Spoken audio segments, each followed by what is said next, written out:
Get in the bathroom, now. The taller man's voice was a low growl, coated in arrogance and threat. His hand gripped her arm just tight enough to hurt, just enough to send a message. Claire's heels scraped the hallway floor as she froze, blinking between him and the other VP who'd cornered her like a pair of wolves. The second man leaned in the doorway, arms folded, smirking. "Don't make this harder than it has to be," he said, tone syrupy and false. "You're outnumbered and out of options." Claire Weston was no ordinary CEO. At 32, she had shattered records, cracked ceilings, and rebuilt a dying tech company from the ground up. But success came at a price. Her quiet brilliance made them insecure. Her confidence made them angry. They didn't want her to lead, they wanted her to obey. And today, they weren't asking. "You signed the patent rights over to us," the taller one whispered, shoving papers into her chest. "Or we'll tell the board a little story about how their golden girl's been difficult, unstable, emotional." Claire's pulse roared in her ears. The bathroom light above flickered cold and clinical, the door behind them slowly creaking closed. She was cornered, alone, or so they thought. That's when the hallway door slammed open. "Step away from my wife!" The sound of boots hit the tile like thunder. A towering figure in camouflage stormed in, eyes blazing, chest heaving. The VPs turned just in time to see him. Tactical vest, military build. No hesitation. Jake Weston, Navy SEAL, war hero, and Claire's husband, had arrived. The smugness drained from their faces like leaking oil. "Wait," one stammered. "This isn't what it looks like." Jake didn't even blink. In 2 strides, he closed the distance, shoved the first man hard into the sink with a sickening crack, then stepped between them and Claire like a steel wall. "Touch her again," he growled, "and you'll be drinking through a straw for the next year." Claire's knees almost gave out, not from fear, but from the sudden rush of safety. She had texted him just 3 minutes ago, a single word, "Now."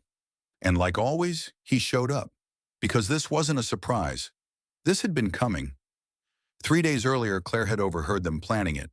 The threats, the manipulation. "If she won't play nice, we handle it." They thought she was too smart to be scared, too composed to speak out. That night at home, Claire finally broke down and told Jake everything. Every brush of the hand. Every whispered insult.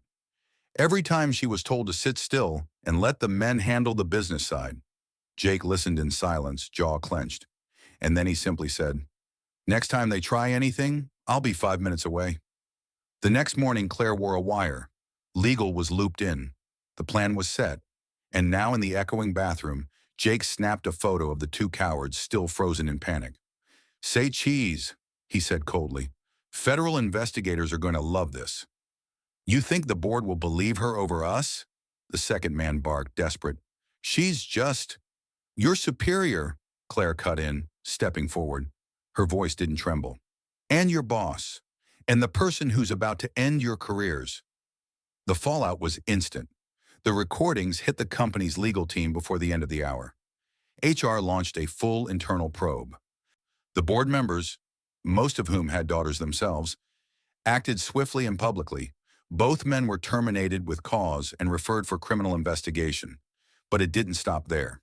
Investors applauded Claire's courage. Media outlets ran headlines about the CEO who fought back, and women across the industry sent messages of support. She didn't just win, she changed the game.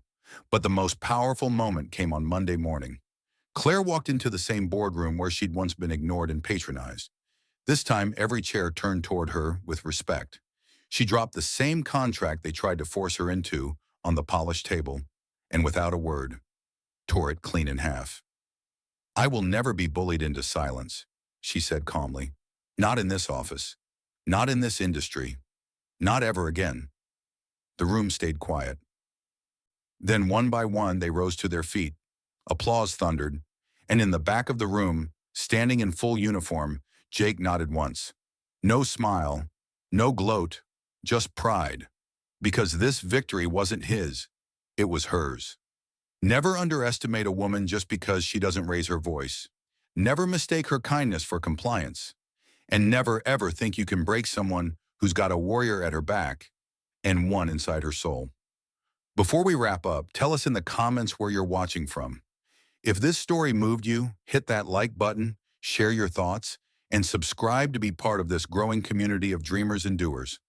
Your next life-changing story might be just one click away.